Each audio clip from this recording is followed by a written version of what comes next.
بسم اللہ الرحمن الرحیم۔ تمام تعریفیں خدا عالم ازل کے لیے، درود و سلام عظمت محمد و آل محمد پر۔ آج کا متعین کردہ موضوع خلافت اور امامت ہے۔ اس سے پہلے جب ہم نے دین اور مذہب کے بارے میں ڈسکس کیا تھا، وہاں ہم نے کہا تھا کہ دین جو ہے وہ ایک مکمل سسٹم ہے، یعنی اب خدا نے جو اپنے بندے بھیجے ہیں زمین پر، وہ اپنی مرضی سے نہیں جئیں گے بلکہ خدا ہی کے قانون کے مطابق جئیں گے، اور جو خدا نے اصول بتائے ان کے مطابق جئیں گے۔ مثلاً خدا نے سود کو ممنون قرار دیا، اب کسی کی جرت نہیں کہ آپ کہہ لیں کہ سود کو جائز قرار دے سکے، کیونکہ قرآن نے اس کی وضاحت کر دی اور احادیث نے بھی اس بات کو واضح کر دیا۔ اب اللہ نے جب اپنے خلیفہ کو یعنی اپنے بندے کو زمین پر بھیجا تو اسے کچھ اصول اور ضوابط کے مطابق زندگی گزارنے کا حق دیا۔ وہ اصول اور ضوابط ہی اسلامی نظام کا حصہ ہیں، اور قرآن اور سنت جو ہیں وہ ہمارے نظام کے منبع و ماخذ ہیں، جہاں سے ہم اپنا نظام اخذ کریں گے۔ اب یہاں نظام اسلام میں دو طرح کے پائے جاتے ہیں، ایک امامت اور دوسرا خلافت۔ اہل سنت والجماعت کے یہاں خلافت ہے اور اہل تشیع کے یہاں امامت ہے۔ ان دونوں کے انٹرنل اسٹرکچرز میں فرق ہے، لیکن اوورآل رولز دونوں کے سیم ہیں۔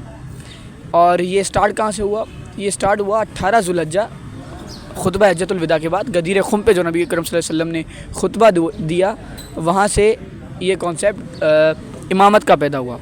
مشہور خطبہ ہے، حضور صلی اللہ علیہ وسلم نے اسی خطبے میں پالان کا ممبر بنایا غدیر خم میں، جتنے لوگ پیچھے رہ گئے تھے ان سب کو بلایا، جو آگے چلے گئے تھے انہیں کہا جلدی پہنچو واپس، اور ممبر بنا کر ایک خطبہ دیا جس میں کہا اے لوگوں، میں تمہارے جانوں پر تم سے زیادہ حق نہیں لگتا۔ سب نے گواہی دی یا رسول اللہ بالکل آپ رکھتے ہیں۔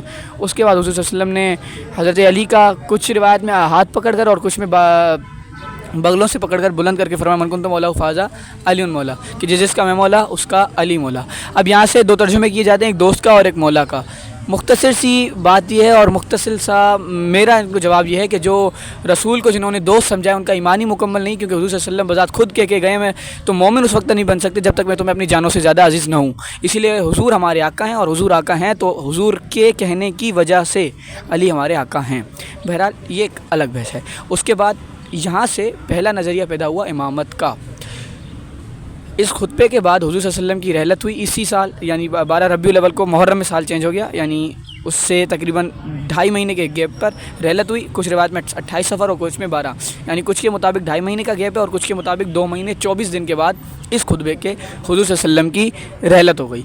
جیسے ہی حضور صلی اللہ علیہ وسلم کی رحلت ہوئی تو حضور صلی اللہ علیہ وسلم کے رحلت کے فوراً بعد کفن و دفن اسی مراحل میں جنازے کے دوران کچھ جو غالباً انصار تھے وہ جمع ہوئے ایک جگہ پر، اور انہوں نے جلدی میں فیصلہ کیا اور ایک شخص کو اپنا ثقیفہ میں جمع ہوئے اور وہاں پر جلدی میں فیصلہ کیا اور ایک شخص کو اپنا خلیفہ مقرر کر لیا۔ اچھا، یہاں پر کچھ اصحاب کے ذریعے یہ خبر پہنچی تھا تو ابوبکر، عمر اور حضرت سعد بن ابی وقاص تک، اور اس دوران حضور صلی اللہ علیہ وسلم کی کفن دفن اور یہ تمام معاملات چل رہے تھے۔ تو حضرت ابوبکر، عمر اور حضرت سعد بن ابی وقاص یہ 3 اہم شخصیات تھے جنہوں نے حضرت علی سے اجازت لی کہ ہم اس طرف جانے دیں، اور معاملات ان کے حوالے کر کے خود ثقیفہ کی طرف چلے گئے۔ جب وہ وہاں پہنچے تو وہ کسی ایک شخص کو اپنا خلیفہ مقرر کر چکے تھے۔ اچھا، وہاں پہنچ کر حضرت ابوبکر نے انہیں یاد دلایا۔ حضور صلی اللہ علیہ وسلم کی ایک حدیث بھی ہے کہ صحابہ میرے خلیفہ جو ہوں گے وہ قریش میں سے ہوں گے۔ بہرحال اس طرح کی کوئی حدیث ہے، وہ مثال دی، اور اس کے بعد ان سے شروع میں کچھ تلخیاں ہوئی اور تیزی بھی پیدا ہوئی۔ اس کے بعد آخر میں معاملات کو سرنڈر کر کے اور طے یہ پایا کہ جسے خلیفہ چنا گیا انصار کی جانب سے، اس خلیفہ کو اجتماعی طور پر یعنی سب نے متفقہ طور پر اسے منسوخ کیا، یعنی وہ جو اس کی بیعت کر چکے تھے انہوں نے بھی اپنی بیعت واپس لے لی۔ اور اس کے بعد کہا کہ اے ابوبکر، ہم امت کو بغیر اس کے خلیفہ کے نہیں چھوڑ سکتے، اسی لیے آپ ہمیں کوئی ایک آپشن دیجیے یا کسی ایک کو خلیفہ بنا دیجیے۔ کچھ روایت میں آتا ہے کہ یہاں پہ حضرت ابوبکر نے اپنے دونوں بازوں سے، ایک سے حضرت عمر کو، ایک سے سعد بن ابی وقاص کو، دونوں کو پکڑ کر آگے کیا اور کہا ان دونوں سے زیادہ کوئی بہترین شخص اس مجمع میں موجود نہیں، ان دونوں میں سے آپ جسے چاہیں اپنا خلیفہ مقرر کر لیں۔ اور حضرت عمر فرماتے ہیں کہ میں اس وقت یہ سوچ رہا تھا کہ کیا ابوبکر کے ہوتے ہوئے میں خلیفہ بن سکتا ہوں، یعنی میری اتنی حیثیت کہ میں ابوبکر صدیق رضی اللہ تعالیٰ عنہ کے ہوتے ہوئے خلیفہ بنوں۔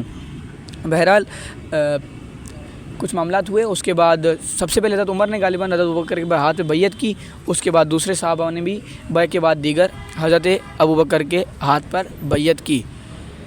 اس طرح حضرت ابوبکر صدیق رضی اللہ تعالیٰ عنہ اسلام کے پہلے خلیفہ مقرر ہوئے، اور اس طرح حضرت ابوبکر پہلے خلیفہ منتخب ہو گئے۔ اچھا، اس کے بعد اب ثقیفہ بھی تاریخ کے اوراق میں گامزن ہو گئی، اور ثقیفہ کا مکتب اہل سنت کا مکتب اور خلافت کے ماننے والے بھی ایک راہ پہ گامزن ہو گئے، اور دوسری طرف امامت کا مکتب، غدیر کا مکتب اور جعفریہ کا مکتب بھی ہسٹری پر چلنے لگی۔ اچھا، اس طرف حضرت سنی حضرات کے یہاں اور بعض روایت میں صحیح بخاری اور مسلم سے حضرت علی نے بیعت نہیں کی حضرت ابوبکر کی، یہ تو سب جگہ پہ ثابت ہے، اہل سنت کے یہاں بھی، شیعوں کے یہاں بھی، لیکن مدت کا مسئلہ ہے۔ ان کے نزدیک حضرت علی نے آخر تک بیعت نہیں کی، اور اہل سنت کے نزدیک انہوں نے تقریباً 6 ماہ تک حضرت ابوبکر کی بیعت نہیں کی، اور حضرت ابوبکر کی 6 ماہ تک بیعت نہ کرنے کے بعد جب حضرت بی فاطمہ زہرا کی رحلت ہوئی، اس کے بعد حضرت علی نے خط لکھا حضرت ابوبکر کو اہل سنت کے ہاں، اور کہا کہ، اور وہ خط بڑا خطرناک ہے، بخاری اور مسلم دونوں میں موجود ہے، کہ اے ابوبکر میرے گھر حاضر ہو اور اپنے ساتھ عمر کو مت لانا۔ اس کی وجہ یہ تھی کہ حضرت عمر جو تھے وہ بائی دا نیچر جذباتی آدمی تھے، اور معاملات اکثر مس ہینڈل کر جاتے تھے، حتیٰ کہ حضور صلی اللہ علیہ وسلم کی رحلت کے وقت بھی ایسے کچھ واقعات موجود ہیں جہاں پر وہ مس ہینڈل کر گئے تھے۔ بہرحال تو حضرت ابوبکر آئے حضرت علی کے گھر پر، وہاں پر ملاقات ہوئی، اور حضرت علی نے شکوہ کیا حضرت ابوبکر سے کہ خلافت کے جیسا اہم مسئلہ امت کا تم نے یعنی اہل بیت سے ڈسکس بھی نہیں کیا۔ ایک معاملہ یہ ہوتا ہے کہ ڈسکس کر لے بندہ، آپ کم سے کم آ کے ہم سے مشورہ تو کرتے، گلا کیا بہرحال۔ اس کے بعد حضرت ابوبکر نے اور حضرت علی کے درمیان کچھ معاملات ہوئے، اور آخر میں حضرت علی نے کہا کہ ابوبکر تم اپنا ہاتھ دو، میں تمہارے ہاتھ پہ بیعت کرنا چاہتا ہوں۔ تو حضرت ابوبکر نے اپنا ہاتھ آگے بڑھایا، اور حضرت علی واپس نے پیچھے کھینچ لیا، کہا شاید امت یہ نہ سمجھے کہ میں چھپ کے تمہاری بیعت کر رہا ہوں، میں ممبر پہ جا کے تمہاری بیعت کروں گا۔ اور اس کے بعد وہی ہوا، کوئی خطبہ تھا، جمعے کا خطبہ تھا یا کوئی خاص خطبہ تھا، یہ مجھے کنفرم نہیں۔ اس کے بعد ایک خطبے میں حضرت ابوبکر نے خطبہ دیا، حضرت علی ممبر پہ کھڑے تھے، اس کے بعد حضرت علی نے آگے بڑھ کر حضرت ابوبکر کے ہاتھ پر بیعت کی۔ بہرحال یہ اہل سنت کے ہیں، اور اہل تشیعہ کے وہاں انہوں نے آخر تک بیعت نہیں کی تھی۔ خیر، یہ بات متفق ہے، حضرت علی ناراض ہوئے تھے اس معاملے پر کہ آپ اہل بیت کو اس مشورے میں، خلافت کے مشورے میں شامل کرتے۔ حضرت ابوبکر کے بعد، اچھا، حضرت ابوبکر، حضرت عمر، حضرت عثمان اور حضرت علی تینوں خلیفہ کے منتخب ہونے کا مرحلہ الگ الگ ہے۔ حضرت ابوبکر کی بیعت ثقیفہ میں ہوئی، اصحابہ نے مل کر بیعت کی۔ حضرت عمر کو حضرت ابوبکر نامزد کر کے گئے، اور حضرت عمر 6 لوگوں کی شورا بنا کے گئے، جنہوں نے حضرت عثمان کو خلیفہ منتخب کیا۔ اور حضرت عثمان کے بعد کیونکہ شیرازہ بکھر چکا تھا، اسی لیے مسلمانوں کے زیادہ تر گروہوں نے ایک ایک کر کے حضرت علی کے ہاتھ پہ بیعت کی۔ یہ 4 مراحل ہیں، اور چاروں خلیفہ کی جو وہ ہے یعنی خلافت ملنے کا جو وہ طریقہ ہے وہ الگ الگ ہے۔ یہ ہے خلافت، اور دوسرا ہے امامت۔ امامت سمپلی کیا ہے؟ امامت یہ ہے کہ غدیر خم میں نبی اکرم صلی اللہ علیہ وسلم نے جو من کنتم مولا فاز علی المولا کا اعلان کیا تھا، وہ در حقیقت خالی اتنا اعلان نہیں تھا، محبت کا اعلان نہیں تھا، بلکہ وہ ولایت علی کا اعلان تھا، اور یہ اعلان تھا کہ حضور صلی اللہ علیہ وسلم کے بعد حضرت علی جو ہوں گے وہ امت کے سربراہ ہوں گے۔ بہرحال یہ یہاں سے امامت کا عقیدہ شروع ہوا، اور ان کے نزدیک 12 امام ہیں، اور وہ 12 امام، اچھا، وہ اسپیشلی گویا کہ حضور صلی اللہ علیہ وسلم کے بعد کوئی وحی نہیں اتر سکتی کسی پر، اسی لیے وہ 12 کے 12، اور اس کے علاوہ جو بھی امامت کے معاملات تھے وہ حضرت حضور اکرم صلی اللہ علیہ وسلم اہل تشیعہ کی کتب میں موجود ہے، وہ اپنے احادیث میں بتا کے جا چکے تھے۔ اور کچھ روایت اہل سنت کے یہاں بھی ملتی ہیں کہ میرے 12 خلیفہ ہوں گے، جن کو وہ پکڑ پکڑ کے دکھا رہے ہوتے ہیں کہ دیکھو ہم تمہاری کتابوں سے دکھا رہے ہیں، لیکن میں خلافت اور امامت پر آخر میں کنکلوژن میں بتاؤں گا یہ مسئلہ، ٹھیک۔ اس کے بعد امامت بھی تاریخ کے پر گامزن ہوئی، حضرت ابوبکر کا دور خلافت حضرت علی چلے، اس کے بعد حضرت حسن جو 5ویں خلیفہ بھی رہے ہیں کچھ مدت کے لیے، 6 مہینے کے لیے، اور دوسرے امام بھی رہے ہیں۔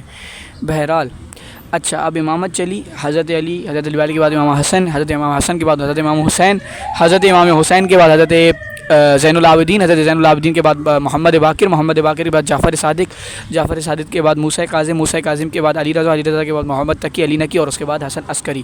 11ویں امام امام حسن عسکری ہیں۔ امام حسن عسکری کے بعد امام مہدی 12ویں امام ہیں، اور امام مہدی آئیں گے، اس پر سب کا اجماعی فیصلہ ہے، ہر کوئی یہ مانتا ہے کہ حضرت امام مہدی آئیں گے، لیکن غیب اس کا ظہور اور ولادت کا معاملہ جدا جدا ہے۔ بہرحال حضرت حسن عسکری کے بعد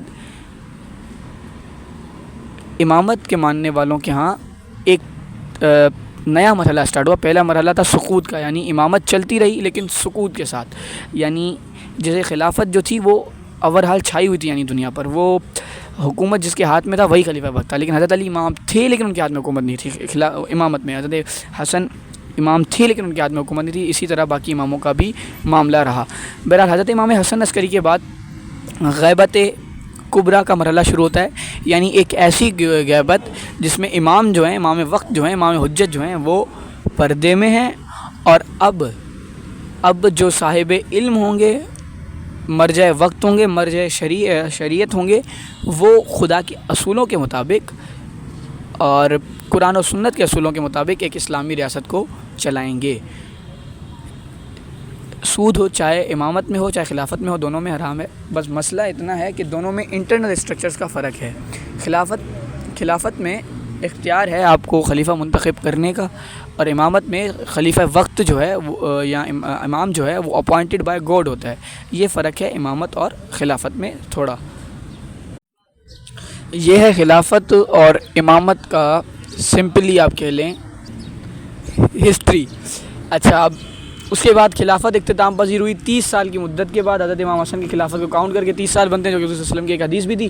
اس کے بعد خلافت اختتام پذیر ہوئی, اور اس کے بعد خلافت کا تاج بنو امیہ نے پہنا اور اسے ملوکیت میں بدلا. ملوکیت کے بعد وہ ولی عہدی میں بدلی, اور ولی عہدی کے بعد آج ماشاءاللہ سے تمام امت جو ہے وہ جمہوریت کے مزے لے رہی ہے, اور جمہوریت کے چسکوں میں گم لگی پڑی ہے. کسی کو نظام کی کوئی پرواہ نہیں. ہم سب پر واجب ہے کہ خدا کی زمین پر خدا کا قانون ہو, ورنہ یہ نماز, روزہ, زکوٰۃ, صدقات یہ آپ کے منہ پہ مارے جائیں گے. اسحاق بندی صاحب کو بہت پیارا جملہ ہے, وہی جملہ میں بھی آپ کو کہنا چاہوں گا. کھپا دو, لگا دو اپنے آپ کو اس کام کے لیے کہ خدا کی زمین پر خدا کے قانون کا نفاذ ہو. ادروائز یہ کہہ دینا کہ میں تو نماز پڑھتا ہوں, میں تو صدقہ دیتا ہوں, میں تو کلیئر ہوں, کیونکہ اسلام انڈیویجول آدمی کا مذہب ہے ہی نہیں. اسلام کانسیپٹ جماعت کا ہے. بہرحال امامت میں اس وقت جو ہے وہ غیبت کبریٰ ہے, یعنی بڑی غیبت, مدت کی غیبت, یعنی امام جو ہیں وہ غیبت میں چلے گئے ہیں, اور اس وقت اسلامی جو ریاست ہوگا وہ ایک مرجع وقت یا ایک صاحب شریعت, ایک صاحب علم, اس کی بہت سے شرائطوں کی پوری فہرست ہے. مرجع وقت بننے کے لیے شرائط ہیں پورے, اس کے بعد آپ مرجع وقت بنیں گے, ٹھیک. اور جو مرجع وقت ہوگا وہ پورے امت کے معاملات دیکھے گا, چاہے جہاں پر اسلامی نظام ہو یا نہ ہو. مثلاً شیعہ حضرات کا جو مرجع وقت ہے امام خمینی صاحب, وہ بجوز اس کے کہ وہ ایران میں ہے, نظام اسلامی ایران میں, لیکن اس کے باوجود یہاں کے بھی شیعہ ان کی تقلید میں ہیں. یہ مرجع وقت ہوگا جسے سپریم لیڈر کہتے ہیں ہم آج کی اصطلاح میں. اور اس کے علاوہ خالی اس ایریا کے لیے جہاں نظام حکومت قائم ہوا ہے, وہاں کے لیے آپ الگ سے امیر, امام, خلیفہ یا پریزیڈنٹ چن سکتے ہیں. یہ ہے نظام امامت, یعنی ہمارے یہاں انٹرنل اسٹرکچرز میں ڈفرینس ہے. اب سوال یہ ہے کہ امامت کی کیا حیثیت ہے خلافت والوں کے یہاں, اور خلافت کی کیا حیثیت ہے امامت والوں کے یہاں. میرا یہ عقیدہ ہے, اور اہل سنت میں بھی زیادہ تر علماء کا یہی عقیدہ رہا ہے کہ امام ہمارے ہی ہیں, آل رسول ہے, ہماری جان ہے. لیکن گویا سوال یہ ہے کہ غدیر خم میں جو خطبہ تھا, من کنتم مولا فاز علی مولا, یہ علی کی افضلیت کا تھا, علی کی سچائی کا تھا, علی کی حقانیت کا تھا. لیکن اس کا مطلب یہ نہیں ہے کہ علی کے بعد لازماً حضرت علی کو ہی خلیفہ ہونا تھا اور کسی کے پاس حق کی نہیں. چلو گویا ہم نے مان لیا حضرت علی خلیفہ بن جاتے, اس کے بعد 11 امام حضرت امام حسن عسکری تک یوں ہی چلتے رہتے. تو اب سوال یہ پیدا ہوتا ہے امام حسن عسکری کے بعد 12ویں امام تو گویا غیبت میں ہیں, تو اس وقت امام وقت کون ہوگا, اس وقت خلیفہ کون ہوگا؟ کیا اس وقت بس ہم ہاتھ پہ ہاتھ دھرے بیٹھے رہیں گے؟ اب مرجع وقت جو ہے وہ اس میں وہ پاور نہیں ہے جو خلافت کے خلیفہ میں ہے. میرے نزدیک ہر کسی کا اپنا نظریہ ہے. بہرحال تو اسی لیے خلافت کے اندر بھی امامت کی ایک حیثیت ہے. اور امام جتنے صاحب علم امام گزرے ہیں, یہ 11 کے 11 شاید ہی کوئی ہو. زین العابدین, باقر العلوم, جعفر صادق, حضرت ابو حنیفہ, امام ابو حنیفہ حضرت امام جعفر صادق کے شاگرد رہے ہیں. امام مالک حضرت امام جعفر صادق کے شاگرد ہیں. امام مالک کے شاگرد ہیں امام شافعی کے شاگرد ہیں احمد بن حنبل. اور یہ چاروں امام جو ہیں وہ اہل سنت کے امام ہیں, اور چاروں شاگرد ہیں امام جعفر صادق کے, جو کہ بیٹے ہیں امام باقر کے, اور امام باقر بیٹے ہیں زین العابدین کے, زین العابدین بیٹے ہیں امام حسین کے, اور حضرت امام حسین بیٹے ہیں حضرت امام علی کے. تو اس طرح خلافت اور امامت ایٹ دا اینڈ کہیں نہ کہیں پہ جا کے لنکیج بن رہا ہوتا ہے. بہرحال آپ کو دونوں پتہ ہونے چاہیے. اور اس کے بعد چاہے نظام خلافت ہو یا امامت, ان کے انٹرنل اسٹرکچرز ڈفرینس رہیں گے, لیکن وہ آپ دیکھ لیں آج اگر ایران آنکھیں دکھا رہی ہے یا نہ کرنے کے برابر جو کچھ بھی کر رہی ہے وہ اس کا اپنا پاور نہیں ہے بلکہ وہ اس کے نظام کا پاور ہے، کیونکہ نظام آپ کو پاورفل بناتی ہے. یہی ریزن ہے کہ وہ آج کچھ کر رہے ہیں، اور ان فیوچر اگر افغان بھی پاور میں آئیں گے تو وہ بھی کچھ آنکھیں دکھائیں گے، کیونکہ یہ نظام کی برکت ہے اور نظام کی آپ کہہ لیں پاور ہے. بہرحال حجت ہے ہم پر، اور یہ ہم پر فرض ہے کہ ہم جب تک امام زمانہ حضرت امام مہدی کی ولادت باسعادت یا پھر ظہور نہیں ہوتا، تب تک یہ ہم پر فرض ہے کہ ہم خلا کے زمین پر اللہ تبارک و تعالیٰ کے قانون کے نفاذ کے لیے ہر ممکن کوشش کریں. اب اگر آپ خلافت پر مزید ڈیٹیل میں پڑھنا چاہتے ہیں کہ خلافت کس طرح ملوکیت میں بدلی، ملوکیت سے ولی عہدی میں بدلی، ولی عہدی کے بعد اس کے بعد ایک بنو امیہ کے بعد بنو عباس کا جو دور حکومت چلا ہے بڑا خطرناک، اور جس نے حجاج بن یوسف جیسے حکمران دیے، یزید جیسے حکمران دیے، تو وہ اگر آپ ان ڈیٹیل پڑھنا چاہتے ہیں تو آئی ریکمینڈ یو سید ابو العلا مودودی کی کتاب ہے. سلسلہ دیوبند کے بہت بڑے عالم گزرے ہیں سید ابو العلا مودودی، جماعت اسلامی جن کی ہے، ان کی کتاب ہے خلافت و ملوکیت، مستند کتاب ہے، اور انہوں نے تمام احادیث کے حوالہ جات دیے ہیں اپنی کتاب میں، آپ وہ پڑھ لیں. اور اگر امامت پر ان ڈیٹیل پڑھنا چاہتے ہیں تو سید خمینی صاحب کی کتاب 250 سالہ انسان، اصل میں 250 سال جو ہیں وہ حضرت محمد صلی اللہ علیہ وسلم سے لے کر حضرت امام حسن عسکری تک جو ہے وہ 250 سال کا مدت بنتا ہے، اور انہوں نے اس 250 سال کی مدت کے تمام اہم واقعات کو قلم بند کیا ہے بعنوان 250 سالہ انسان. اور اس میں اصل میں نام یہ اس لیے رکھا، کہا کہ اگر حضرت علی کی جگہ پر حضرت امام حسن ہوتے تو حضرت امام حسن وہی کرتے جو حضرت علی نے کیا، اور اگر حضرت حسن کی جگہ پر حضرت علی ہوتے تو حضرت علی وہی کرتے جو حضرت امام حسن نے کیا. یعنی یہ سب شخصیت اگر ایک دوسرے کی جگہ ہوتے تو اقدام وہی ہوتا جو انہوں نے کیا. یعنی اگر حضرت امام حسین کی جگہ پہ ہوتے تو وہ بھی قیام کرتے، اور امام حسین اگر امام حسن کی جگہ پہ ہوتے تو وہ بھی صلح ہی کرتے، کیونکہ یہی حجت وقت تھا. بہرحال اس میں سے اگر آپ کو کوئی سوال ہے، کوئی مسئلہ ہے تو وہ آپ پوچھ سکتے ہیں. ہم سب پر فرض ہے نظام الہی کا نفاذ، جتنا ہو سکے اس میں جس تنظیم کے ساتھ جس کے ساتھ جڑ کر جتنا اپنا حصہ ڈال سکتے ہیں ڈالیں، کیونکہ یہ آپ پر فرض ہے.